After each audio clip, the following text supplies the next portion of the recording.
وزين أخلاقنا بالقرآن ونجنا من النار بالقرآن وأدخلنا في الجنة بالقرآن.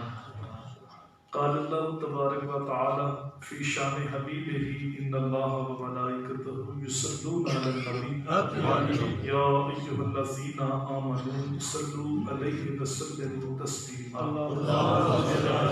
الصلاة والسلام عليك يا سيدي يا رسول الله وعلى آلك وصحابك وسلم عليك يا حبيب الله. الصلاة والسلام عليك يا سيدي يا نبي الله وعلى آلك وصحابك يا سيدي يا نور اللہ. حمد و ثنا اور درود و سلام کے بعد معزز سامعین کرام، برادران اسلام، نہایت ہی واجب الاحترام ذی وقار علماء کرام، السلام علیکم ورحمۃ اللہ وبرکاتہ. آج کی یہ بابرکت محفل آپ لوگوں نے اپنے آقا و مولا حضور نبی رحمت صلی اللہ علیہ وآلہ وسلم کی بارگاہ میں اپنی عقیدتوں، ارادتوں اور محبتوں کا خراج پیش کرنے کے لیے منعقد کی. اللہ تعالیٰ کی بارگاہ میں دعا ہے اللہ تعالیٰ محفل کا لمحہ لمحہ اپنی بارگاہ میں قبول فرمائے. اختصار کے ساتھ کچھ باتیں آپ کے گوش گزار کرنی ہیں.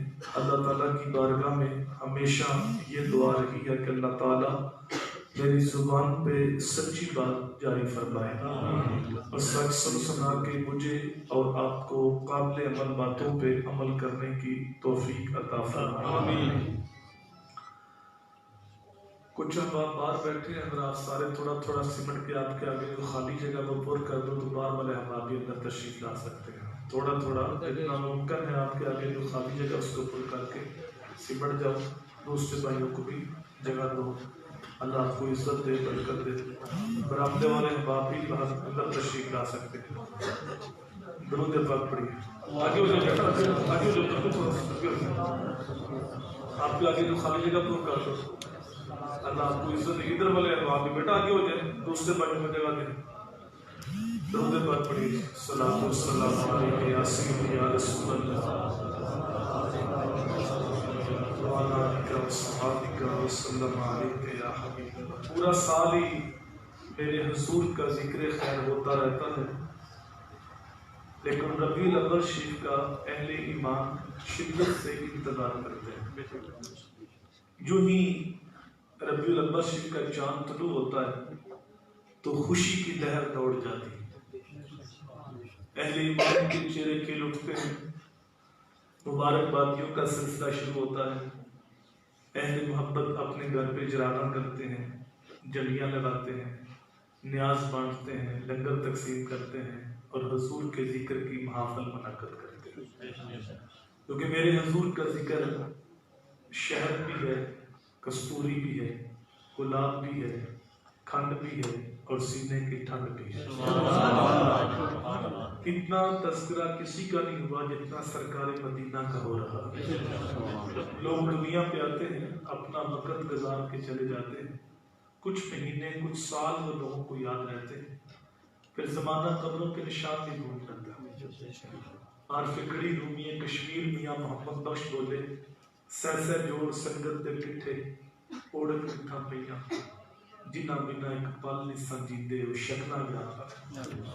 شکل بھی بھول جاتی ہے. اور مشتاق یوسف نے کہا تھا مٹ گیا مشتاق دل سے رنگ یاد رفتہ کا. مٹ گیا مشتاق دل سے رنگ یاد رفتہ کا. پھول مہنگے ہو گئے قبریں پرانی ہو گئی. 4 دن لوگ پھول ڈالتے ہیں پھر قبر کا نشان بھی یاد نہیں رہتا. لیکن کیا وجہ ہے صاحب، 1400 سال سے اوپر عرصہ گزر گیا ہے. نہ تو عقیدتوں کے پھول مہنگے ہوئے ہیں اور نہ ہی گنبد خضرا کا رنگ پرانا ہوا ہے. صدیوں قبل میرے حضور دنیا پہ تشریف لائے تھے، لیکن ماحول کی تازگی بتاتی ہے جیسے کوئی کل ہی گزر کے گیا ہے. زمین سے آسمان تک، آسمان سے لامکان تک ہے. زمین سے آسمان تک، آسمان سے لامکان تک ہے. کہاں کھولے تھے یسوع یار نے خوشبو کہاں تک. کائنات کا ذرہ ذرہ میرے حضور کے ذکر سے مہکتا ہے اور اہل ایمان کے چہرے کھل اٹھتے ہیں. جب حضور کا ذکر نور شروع ہوتا ہے تو بہار آ جاتی ہے. ارون مسعود صاحب یہ ویسے تو مزاحیہ شاعر ہے، لیکن جب حضور کی مدحت میں لب کشائی کرتے ہیں کمال کرتے ہیں. ان کا نام لبوں پہ آئے میٹھا میٹھا ان کا نام لبوں پہ آئے میٹھا میٹھا منہ ہو جائے. یہ جو میٹھے میٹھے کی تکرار ہے نا، اس کے اندر بھی ایک مٹھاس ہے. ان کا نام لبوں پہ آئے میٹھا میٹھا منہ ہو جائے. ان کے بول بہاروں جیسے اور اصحاب ستاروں جیسے. ان سا پیارا اور نہ کوئی، ان سے بچھڑ کے لکڑی روئی. جب وہ سیر کو جایا کرتے سر پہ بادل سایہ. اور شانوں کے مالک ہے، جب ان کا تذکرہ نور چھڑتا ہے تو ماحول میں خوشبو پھیل جاتی ہے. تو یہ خلف سلف کے اندر یہ عمل بڑا محبوب رہا کہ وہ مل بیٹھ کے نور کی آمد کے تذکرے کرتے اور اپنے دل کو تسکین دیتے.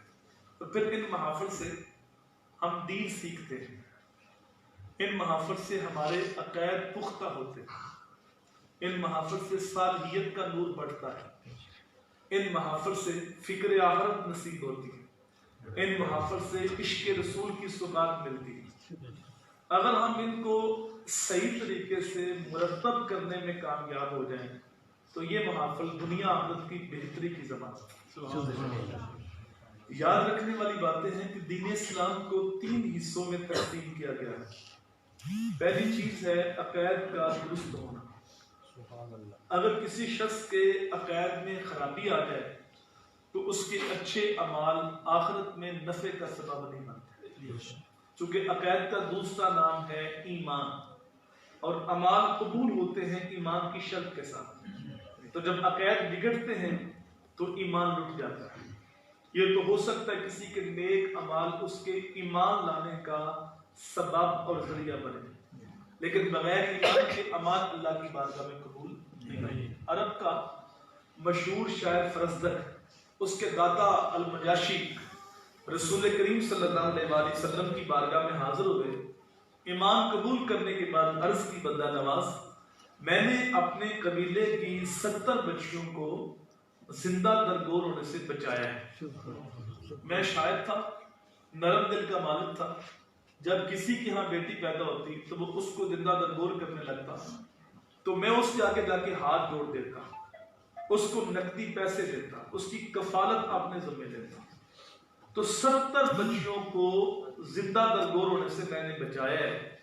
یہ جو میں نے نیک عمل کیا زمانہ جاہلیت میں، تو کیا اس کا مجھے صلہ ملے گا؟ تو میرے حضور نے فرمایا تجھے صلہ مل تو گیا ہے کہ اللہ نے ایمان کی دولت سے مالا مال. تو یہ ہو سکتا ہے کسی کے نیک اعمال اس کے ایمان لانے کا سبب اور ذریعہ بنے، لیکن بغیر ایمان کے، بغیر اچھے عقائد کے اعمال اللہ کی بارگاہ میں قبول نہیں ہوتے. وقت گزرنے کے ساتھ ساتھ جس طرح چیزوں کے اندر ملاوٹ آتی ہے، اس طرح عقائد کے اندر بھی تغیر و تبدل پیدا ہو رہا ہے. لیکن سچے سچے عقائد وہی ہیں جو صحابہ، اہل بیت اور اولیاء اللہ کے عقائد ہیں. اگر ان عقائد سے ہٹ کے کوئی نئے عقائد متعارف کراتا ہے تو وہ عقائد کسی مومن کے عقائد نہیں ہو سکتے. تو پہلی چیز ہے عقائد کا درست ہونا. دوسری چیز ہے عبادات. جو چیزیں اللہ نے فرض کی ہیں، واجب کی ہیں، ان کی پابندی. قرآن مجید میں ایمان کے بعد عمل الصالحات کا تذکرہ بار بار آپ کو ملے گا. اور تیسری چیز ہے معاملات، حقوق العباد. اگر کوئی شخص عقائد بھی درست رکھتا ہے، عبادات بھی بجا لاتا ہے، لیکن وہ معاملات میں صحیح نہیں، حقوق العباد کا خیال نہیں کرتا، تو حدیث کی روح سے ایسا شخص جنت کے اندر نہیں جائے گا. اگر آپ کی توجہ ہو تو شرک سب سے بڑا گناہ ہے. سب سے بڑا گناہ کیا ہے؟ بولیے کیا ہے؟ شرک. لیکن شرک توبہ سے معاف ہو جاتا ہے. ایک مشرک جب سچی توبہ کرتا ہے تو اس کی نئی زندگی شروع ہوتی ہے. تو شرک سب سے بڑا گناہ ہونے کے باوجود توبہ سے معاف ہو جاتا ہے. لیکن میرے بھائی، کسی بندے کا مارا ہوا حق یہ توبہ سے بھی معاف نہیں ہوتا جب تک اس بندے سے معافی نہ مانگے. تو حقوق العباد کا مسئلہ جتنا حساس مسئلہ ہے، آج اتنا ہی اس مسئلے سے ہم بے خبر ہیں.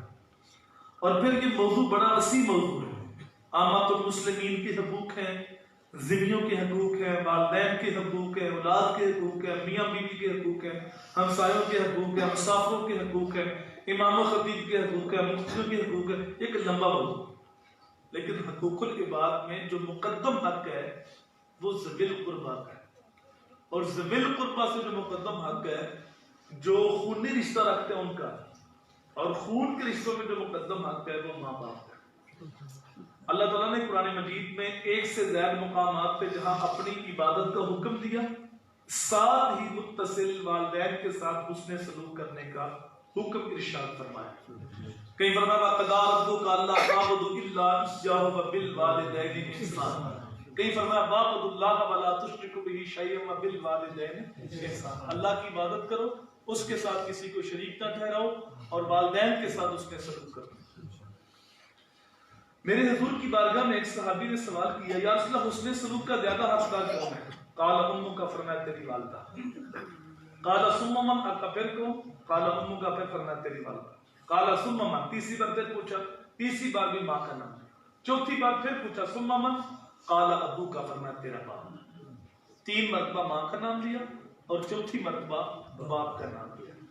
علماء فرماتے ہیں اشارہ اس بات کی طرف ہے کہ ماں بچے کی پیدائش اور تربیت میں 3 اضافی مشقتیں اٹھاتی. باپ نے 1 مشقت اٹھائی تربیت کی، ساتھ ماں بھی شامل تھی، لیکن ماں نے 3 اضافی مشقتیں اٹھائی. پہلی مشقت الحمل، حمل کی صورت میں 9 ماہ تک بوجھ اٹھایا. دوسری مشقت جب بچہ پیدا ہو، اور وہ مشقت ماں ہی جانتی ہے کہ اللہ کی ذات جانتی ہے. اندازہ ایک حدیث سے ہو سکتا ہے ایک صحابی عرض کرتا کہ میں نے اپنی ماں کو کندھوں پہ اٹھایا اور 6 میل تک لے کے گیا. پتھر اتنا گرم تھا، اگر اس کے اوپر گوشت کا ٹکڑا رکھا جائے تو وہ جل کے کباب بن جائے. تو کیا میں نے اپنی ماں کا حق ادا کر دیا؟ میرے حضور نے فرمایا خدا کے بندے، جب تو پیدا ہوا تھا اس وقت جو درد کے جھٹکے تیری ماں نے سہے تھے، ابھی تو ایک جھٹکے کا حق بھی ادا نہیں. دوسری تکلیف ماں وہ برداشت کرتی ہے، اور تیسرا 2 سال تک اسے اپنا دودھ پلاتی ہے. اس لیے ماں کا حق 3 بار اور باپ کا حق 1 بار. علماء نے ضابطہ یہ مقرر کیا ہے کہ اولاد کو چاہیے خدمت میں ماں کو ترجیح دے، لیکن حکم میں باپ کو ترجیح دے. باہر سے کچھ چیز دے کے تو پہلے ماں کو پیش کرے، پاؤں دبانے تو پہلے ماں کے دبائے. لیکن گھر میں کوئی بات ہوگی، ماں کہتی ہے ایسے کرنا ہے، باپ کہتے ہیں ایسے کرنا ہے، دونوں کی باتیں مختلف ہیں. کس کی بات مانیں؟ اس وقت باپ کی بات مانیں، کیونکہ الرجال قوامون علی النساء، گھر کا حاکم ماں نہیں، گھر کا حاکم باپ ہے. تو خدمت میں ماں کو ترجیح دی جائے لیکن حکم میں باپ کو ترجیح دی جائے. ویسے ماں باپ کو چاہیے کہ اولاد کو ایسی مشقت میں نہ ڈالیں. ایک محدث کہتے ہیں 30 سال ہو گئے میں نے اپنی اولاد کو کبھی کو حکم نہیں دیا اس ڈر سے کہیں وہ میری نافرمانی کر کے اللہ کی رحمتوں سے محروم نہ ہو. کیونکہ ماں باپ راضی نہ ہو تو عرش کا رحمان کبھی بھی راضی نہیں ہوتا. یہ ہمیں دین سمجھنے میں ٹھوکر لگتی ہے. ہم پیر صاحب کے تو ہاتھ بھی چومتے ہیں، پاؤں بھی چومتے ہیں، لیکن ماں باپ کی نافرمانی کرتے ہیں. پیر صاحب کے سامنے یوں ہاتھ باندھے گردن جھکائے کھڑے، لیکن ماں باپ کے سامنے چیختے ہیں، چلاتے ہیں. ہمیں پتہ نہیں باپ کس ہستی کا نام، ہم سمجھے نہیں کہ ماں کس عظیم ہستی کا نام. یاد رکھیے تمہارا سب سے بڑا پیر تمہارا باپ ہے، تمہاری سب سے بڑی پیر بھی تمہاری ماں ہے. اگر ماں باپ کا دل دکھایا، ماں باپ کی نافرمانی کی، تو یہ بکے والے بابے تو شاہی کو نہیں، یہ پیڑھی والے بابے تو حیثیت ہی کو نہیں رکھتے. یہ 2 نمبر 4 نمبر 420 نمبر پیروں کی تو اوقات ہی کو نہیں. وقت کے ولی، وقت کے غوث بھی تمہارے حق میں دعا کرے تو ان کی دعا بھی تمہارے حق میں قبول نہیں ہوگی. پیر صاحب سے فیض تب ملے گا جب ماں باپ راضی، اور اگر ماں باپ کا دل دکھی ہے تو پھر غوث اعظم سے بھی فیض نہیں مل سکتا. میں نے کسی حدیث میں نہیں پڑھا کہ اللہ کے ولی کے چہرے کی زیارت کرنے سے حج کا ثواب ہوتا ہے. اگر جو ثواب ہوتا ہے لیکن حج کا نہیں ہوتا. میں نے کسی حدیث میں نہیں پڑھا کہ کعبۃ اللہ کو دیکھنے سے حج کا ثواب ہوتا ہے. اگر جو ثواب ہوتا ہے لیکن حج کا نہیں ہوتا. میں نے کسی حدیث میں نہیں پڑھا کہ قرآن مجید کو دیکھنے سے حج کا ثواب ہوتا ہے. اگر جو ثواب ہوتا ہے لیکن حج کا نہیں ہوتا. آپ 30 لاکھ روپے لگائیں، پرائیویٹ حج کر کے آئیں، حج چکر پہ حجاز بہت قبول سے دیں، گارنٹی نہیں کہ حج قبول ہے. وہ بے نیاز ہے، قبول کرے یا رد کرے، لیکن یہ جملہ دل کی تختی پہ نوٹ کر لو، اور جن کے ماں باپ زندہ ہیں خدا را ان کی قدر کر لو۔ جس نبی کا ہم کلمہ پڑھتے ہیں، یہ سونے کے نام کی محفل سجائی ہے، اس محبوب کا فرمان ہے کہ ماں باپ وہ عظیم ہستیاں ہیں جس نے محبت کے ساتھ ماں کے چہرے کو دیکھا یا باپ کے چہرے کو دیکھا، اللہ اس کو مقبول حج کا ثواب عطا فرمائے۔ نعرہ تکبیر، نعرہ رسالت۔ صحابی عرض کرتا ہے بندہ نماز کو دن میں 100 بار دیکھے، تو اسماعیل حقی لکھتے ہیں روح البیان کے اندر، میرے حضور نے فرمایا 100 کیا تم 1000 بار بھی دیکھو اللہ 1000 حج کا ثواب عطا فرمائے۔ دیکھ دیکھ کے تھک جاؤ گے، اللہ ثواب دیتا ہوا نہیں کرتا۔ یہ وہ ہستیاں جن کے بارے قرآن بولتا ہے کہ تم ان کے سامنے اف بھی نہیں کہہ سکتے، اونچی سانس بھی نہیں لے سکتے۔ اگر آپ کی توجہ ہو، جب اتنا مقام ہے ماں باپ کا، اتنا مرتبہ ہے، تو 70% ماں باپ روتے ہیں کہ اولاد ہماری بات نہیں مانتی، اولاد ہماری نافرمانی کرتی، اولاد ہمارے حقوق کا خیال نہیں کرتی۔ تو اس کی وجہ کیا ہے؟ تو ہوا یہ کہ آج ہر بندہ اپنے حقوق کی جنگ لڑ رہا ہے، لیکن اپنے فرائض سے غافل ہے۔ ہر بندہ کہتا ہے میرے حقوق مجھے ملتے، لیکن جو میری ذمہ داریاں ہیں اس سے وہ بے خبر۔ ایک بیوی کو شکوہ کہ شوہر میرے حقوق کا خیال نہیں کرتا، لیکن باسیتے بیوی میری ذمہ داریاں کیا ہیں اس سے وہ بے خبر۔ شوہر کہتا کہ بیوی میرے حقوق کا خیال نہیں کرتی، لیکن باسیتے شوہر اس کے فرائض کیا ہیں اس سے وہ بے خبر۔ ایک خطیب صاحب کو شکوہ ہوتا ہے کہ مفتی میرے حقوق کا خیال نہیں کرتے، لیکن باسیتے عالم دین ممبر پہ بیٹھ کے میں نے قوم کو دینا کیا اس سے وہ بے خبر نظر آتا ہے۔ اس بات اچھے لوگ نہیں۔ اسی طرح ہم نے دیکھا جن ماں باپ نے اپنی ذمہ داریاں پوری کی، اپنے فرائض کی کوتاہی نہیں کرتی، ان کی اولاد ساری زندگی ان کے سامنے آنکھ بھی اٹھا کے نہیں دیکھتی، انہیں کبھی شکوہ نہیں ہوتا کہ اولاد ہماری بات نہیں مانتی، ہمارے حقوق کا، انہیں حقوق مانگنے پڑتے ہی نہیں، بلکہ ان کی جوڑی میں حقوق گرتے۔ ہم سمجھتے ہیں صرف ماں باپ کے حقوق ہیں اولاد کے نہیں، ایسا نہیں میرے بھائی۔ اعلیٰ حضرت نے ایک رسالے میں اولاد کے تقریباً 80 حقوق بیان کیے۔ والدین کے حقوق ہوتے جب اولاد بالغ ہوتی ہے، مکلف ہوتی ہے، لیکن علماء نے لکھا کہ اولاد کا ایک حق ان کے پیدا ہونے سے بھی پہلے، اور وہ یہ کہ ان کے لیے اچھی ماں کا انتخاب کیا جائے۔ چونکہ ماں مائی راستی ہو تو بیٹا فرید بنتا ہے، ماں ام الخیر ہو تو بیٹا غوث اعظم بنتا ہے، اور جب ماں فاطمہ ہو تو بیٹا حسین بنتا ہے۔ دودھ ماں دی ہے درسگاہ پہلی، اتو زندگی کا نسل العین بنتا ہے، اتو دادا خواجہ فرید بن کے دکھی دلان دے واسطے چین بنتا ہے۔ شرم و حیا دی ماں جے گوبند کہہ کر پھر پتر بھی غوث ثقلین بنتا ہے، سیدہ خاتون جنت دے ماں ہو بیتا ہر پھر لال بھی سخی حسین بنتا ہے۔ اس لیے میرے حضور نے فرمایا جب نکاح ہوتا ہے تو 4 چیزیں لوگ دیکھتے ہیں، عورت کا حسن دیکھتے ہیں، اس کی دولت دیکھتے ہیں، اس کا حسب و نسب برادری دیکھتے ہیں، اس کا دین دیکھتے ہیں۔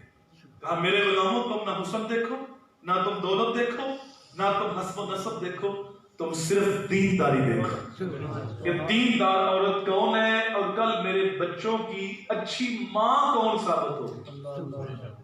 باپ دیندار ہو تو دین گھر تک پہنچتا ہے، ماں دیندار ہو تو دین نسلوں تک پہنچتا ہے۔ وہ ایک ماں ہی تھی جو اپنے بچے کو قاری صاحب کے پاس لے قرآن پاک پڑھنے کے لیے، لیکن بیٹا اتنا قابل تھا کہ اس نے 18 سپارے زبانی سے قاری صاحب نے کہا بیٹا جہاں سے یہ پڑھا آگے بھی پڑھ لیتے، کہا میں نے کسی قاری صاحب سے نہیں پڑھا، بلکہ 18 پاروں کی میری ماں حافظہ تھی، ماں کے شکم میں تو اس وقت بھی قرآن سنتا تھا، جب ماں کی گود میں اس وقت بھی قرآن سنتا تھا، ماں لوری دیتی ساتھ قرآن پڑھتی، ماں دودھ پلاتی لبوں پہ قرآن کی آیتیں ہوتی، گھر کے کام کاج کرتی ساتھ قرآن سناتی۔ یہ 18 پارے میں نے ماں کی گود میں یاد کر لی۔ یہی بچہ بڑا ہو کے وقت کا غوث شیخ عبد القادر جیلانی میں، وہ ایک ماں ہی تھی جو اپنے بچے سے کہتی پتر نماز پڑھا کر، بچہ کہتا امی نماز پڑھنے سے کیا ملتا ہے؟ کہا پتر شکر کی پڑیا ملتی۔ بچہ وضو کرنے جاتا ہے تو ماں شکر کی پڑیا لپیٹ کر مصلے کے نیچے رکھ دیتی، سلام پھیرنے کے بعد مصلہ اٹھایا، شکر مل گئی۔ جب بچے کو بن مانگے ہر روز 5 وقت شکر ملنے لگی تو بچہ نماز کا عادی بن گیا۔ ایک دن ماں شکر رکھنا بھول گئی، کسی فوتگی میں گئی تھی، آتے ہوئے دیر ہوگی، جب نماز کا وقت ہوا تو رب کی بارگاہ میں ہاتھ اٹھا کے عرض کرتی ہے مالک میں نے بڑی محنت کے ساتھ بچے کے دل میں نماز کی محبت پیدا کی ہے، میری محنت کو ضائع نہ کرنا۔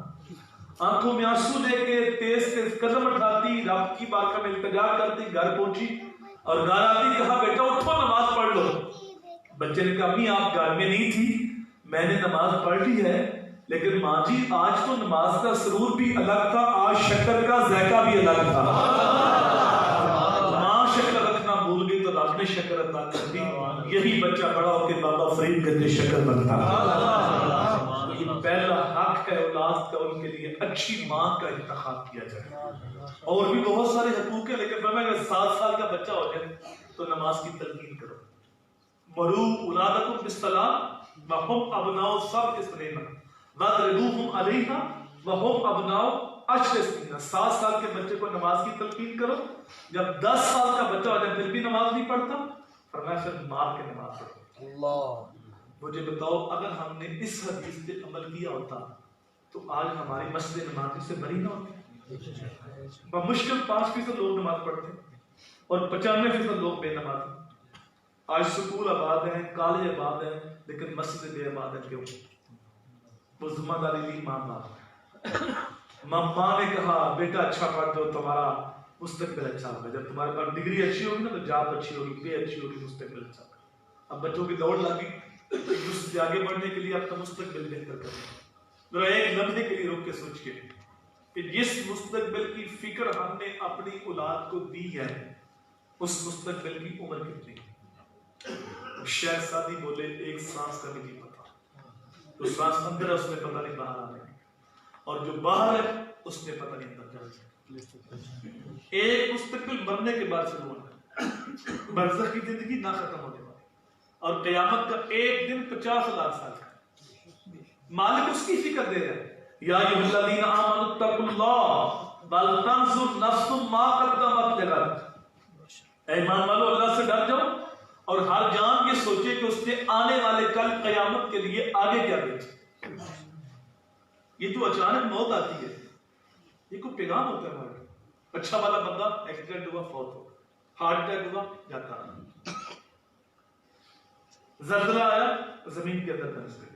یہ 5 کی بات ہے، 1 لاکھ بندہ کشمیر میں زمین میں دھنس گئے۔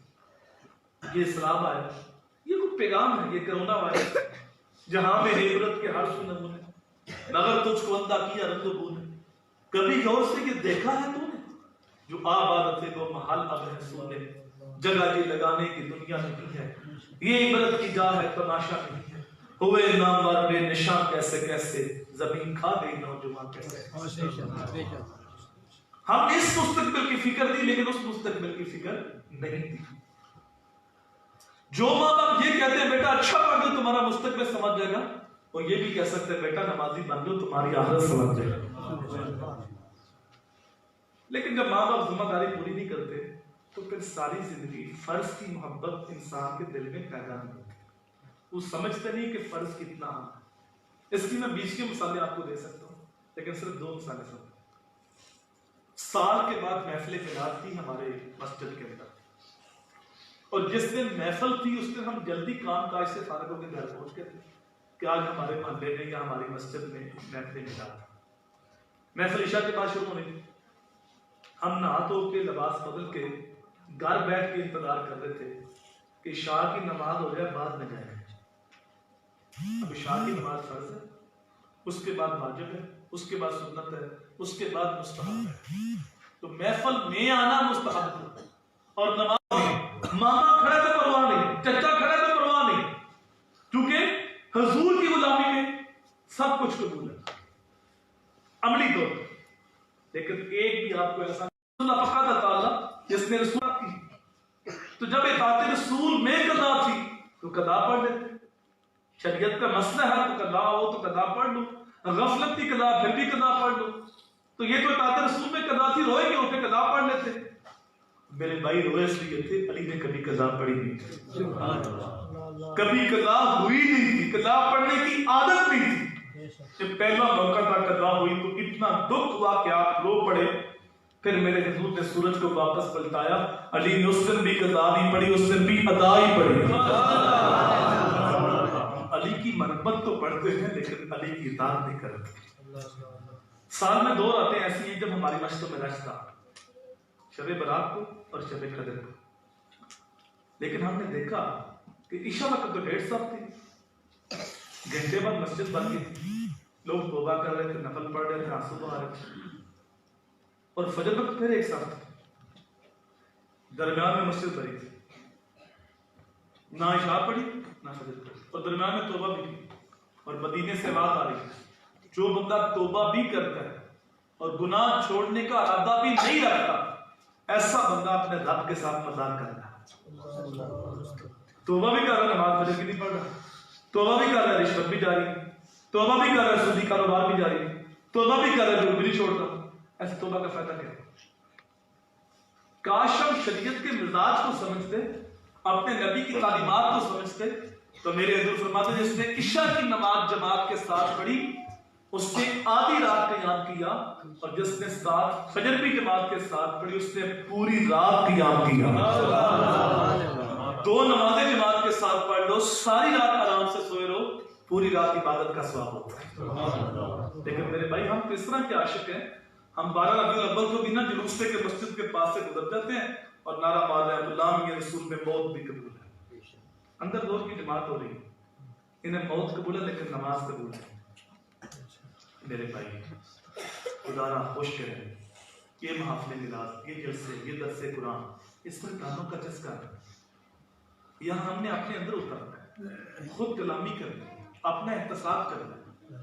وہ ایک بات کا نا، اپنے من میں ڈوب کر باجا سلا کے زندگی، میرا نہیں بنتا نہ بن، اپنا تو بن۔ اگر واقعی موت قبول ہوتی تو کم از کم ہم اپنے آپ سے سوال کرتے، یار جب نماز کے لیے کعبہ اللہ کا طواف رک سکتا ہے تو میرا جلوس نہیں رک سکتا؟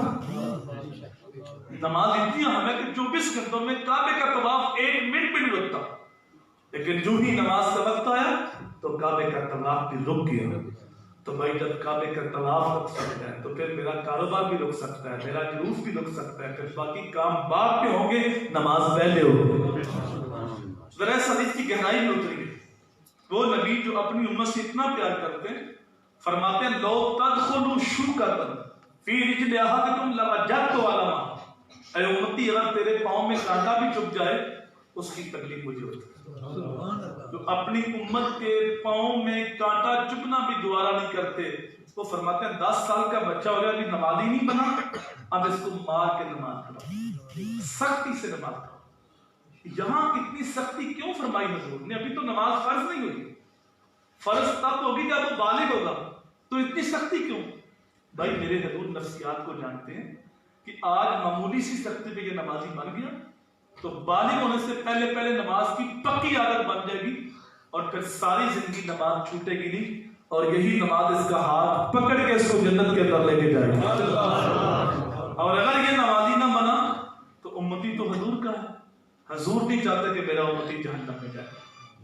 قرآن ہوا ہے جنتی جہنمیوں سے پوچھیں گے تمہیں جہنم میں کون سی چیز لے گئی؟ قالوا لم نکن من المصلین، کہیں گے ہم نماز نہیں پڑھتے، ہم جہنم میں اس لیے جاتے ہیں کہ ہم نماز نہیں پڑھتے تھے، حضور نہیں چاہتے کہ میرا کلمہ پڑھنے والا جہنم میں جائے۔ وہ ایک خاتون آئی نا عالم دین کے پاس، کہا میرا بیٹا صبح کی نماز میں اٹھتا نہیں، تو عالم دین نے پوچھا میری بہن جس کمرے میں تیرا بیٹا سویا ہے اگر اس کمرے میں آگ لگی تو کیا کروں؟ کہا پھر بیٹے کو بچاؤں، چاہے کھینچ کے بات رہوں، پانی چھڑکوں، سختی سے رہوں، آگ سے تو بچانا۔ عالم دین رو پڑے گا میری بہن اس آگ سے بچانے کے لیے اتنی کوشش کرتی ہو تو جہنم کی آگ تو اس آگ سے 70 گنا تیز ہے۔ رب کا قرآن بولتا ہے یا ایھا الذین آمنوا قوا انفسکم واہلیکم نارا، اے ایمان والو اپنے آپ کو اور اپنے گھر والوں کو جہنم کی آگ سے بچا لو۔ تو جب اس آگ سے بچانے کے لیے کوشش کرتی ہو تو پھر تمہیں جہنم کی آگ سے بچانے کے لیے بھی کوشش کرنا ہوگا۔ آخری حدیث، میرے حضور نے ہر امتی کو پیغام دیا، ادبوا اولادکم علی ثلاث خصال، حب نبیکم وحب اہل بیتہ وتلاوۃ القرآن۔ اور میں میرا ہر امتی اپنی اولاد کو 3 چیزیں لازمی سکھائے۔ سب سے پہلے فرمایا حب نبیکم، اپنی اولاد کو اپنے نبی کی محبت سکھاؤ. نبی کی محبت ہوگی تو ایمان سلامت رہے گا. اگر سینے سے حب رسول نکل گئی تو سمجھو ایمان نکل گیا. وَحُبَّ اہل بیت ہی. دوسرا فرمایا نبی کے گھر والوں کی محبت. اس طرح نبی کی محبت لازم ہے, اس طرح آل نبی کی محبت بھی لازم ہے. اور امام شافعی نے قلم توڑ دی, کہا نبی کے گھر والوں تمہاری شان ولال ورا ہے, ہماری تو اتنی دیر تک نماز ہی نہیں ہوتی جب تک آپ پہ درود نہیں پڑھ لیتے. اللہم صلی علی محمد مالا آل محمد جب تک نہ کہو نماز مکمل نہیں ہوتی. اور تیسرا فرمایا اپنی ذات کو قرآن کی تعلیم دو. ہوا یہ میرے بھائی, ہم دنیاوی تعلیم کے لیے اتنے حریص ہیں, لاکھوں روپیہ خرچ کرتے ہیں, بیرون ملک سے تعلیم دلواتے ہیں, لیکن دین کی تعلیم مفت ملے, ہمارے گھر میں ملے, محلے میں ملے, ہم لینے کے لیے تیار نہیں ہوتے. نتیجہ کیا نکلا؟ بیٹا ڈگری ہولڈر بن گیا, پی ایچ ڈی کر لی, ایم فل کر لیا, لیکن بد نصیبی کے باپ نے دین نہیں دیا. اب باپ فوت ہو گیا, باپ کی میت پڑی ہے, اس سے غسل دینے کا طریقہ نہیں ہے. وہ وصال ڈھونڈتا پھر آج پہ کھڑی رومی کشمیر. میاں محمد بخش بولے وہ جاندی باری ڈراؤنا بنیو تے ہاتھ نہیں لاتے ڈرتے, اور جنہ لئی تو بات کمائے سن دس کتنے ہو تیرے کرتے. وہ غسل دینے کے لیے بے تیار. ساتھوں میں یہ نہیں کہتا کہ اپنے بچوں کو دنیاوی تعلیم سے راستہ نہ کرو. علم مومن کا گمشدہ خزانہ ہے, جہاں سے ملے حاصل کرو. اپنے بچوں کو ڈاکٹر بناؤ, انجینئر بناؤ, پروفیسر بناؤ, سائنسدان بناؤ, لیکن میرا پیغام یہ ہے کہ اپنی اولاد کو سب سے پہلے حضور کا غلام بناؤ. جو فرض علوم ہیں جن کا جاننا لازم ہے ہر مسلمان مرد عورت کے اوپر, وہ اپنی بیٹیوں کو اپنے بیٹوں کو بالغ ہونے سے پہلے فرض علوم سکھاتا. ان کی انگلی تھام کے ان کو حضور کی چوکھٹ پہ کھڑا کر دو. قرآن کا نوکر بنا دو, رب کا بندہ بنا دو, اچھا انسان بنا دو, اچھا مسلمان بنا دو. بالغ ہونے سے پہلے ان کے اوپر محمدی رنگ چھا جائے. اگر آپ نے ذمہ داری پوری نہ کی تو پھر تمہیں رونا پڑے گا, پچھتانا پڑے گا, پھر تمہیں کہنا پڑے گا کہ اولاد ہماری بات نہیں مانتی, اولاد ہماری نافرمانی کرتی ہے, اولاد ہمارے حقوق کا خیال نہیں کرتی. اور بھائی جب ہم نے اپنے فرائض میں کوتاہی برتی ہے تو وہ کسی اور کے ہتھے چڑھ گئے, ان کے اوپر وہ رنگ چڑھ گیا جو سال کے بعد ایک دن مدر ڈے, ایک دن فادر ڈے, ایک دن ٹیچر ڈے, ایک دن ویلنٹائن ڈے, اس رنگ میں رکھے گئے. اور اگر تم نے اپنی ذمہ داری پوری کر دی, قرآن کا نوکر بنا دیا, رب کا بندہ بنا دیا, حضور کا وفادار بنا دیا, اور ان کے اوپر محمدی رنگ چھا گیا, تو پھر جہاں بیٹھیں گے وہ رنگ قبول نہیں کریں گے بلکہ اپنا رنگ وہاں چھوڑ کے آئیں گے. چونکہ کچا رنگ للاری والا چڑھتا لینا رہندا, تے پکا رنگ میرے آقا والا چڑھ گیا پھر نہیں لینا. تو اپنی اولاد کو حضور کا وفادار بناؤ. کی محمد سے وفا تو نے تو ہم تیرے ہیں, یہ جہاں چیز ہے کیا لوح و قلم تیرے ہیں. یہی پیغام ہے, گرد و عالم میں تجھے مقصود گر آرام ہے, ان کا دامن تھام لو جن کا محمد نام ہے. اسے خام تو اس طرح سے کندن کر لو, دل کو یاد شاہ کونین کا مسکن کر لو. سبز گنبد سے یوں تعلق بناؤ نادش, روح بھی اپنی ہرے رنگ سے روغن کر لو. اللہ کی بارگاہ میں دعا ہے, کہے سنے جملے مالک اپنی بارگاہ میں قبول فرمائے, اور جو کچھ کہا سنا اس کو اللہ تعالیٰ اثر کی شریری بنا کے دلوں کے اندر ڈال دے. اما توفیقی الا باللہ. ابھی مجھے حضرت فرما رہے تھے ایک ثنا خان باقی ہیں, میں نے آگے پہنچنے مجھے آگے رخصت دیں گے, محفل ابھی جاری رہے گی. اللہ عمل کی راہوں کا مسافر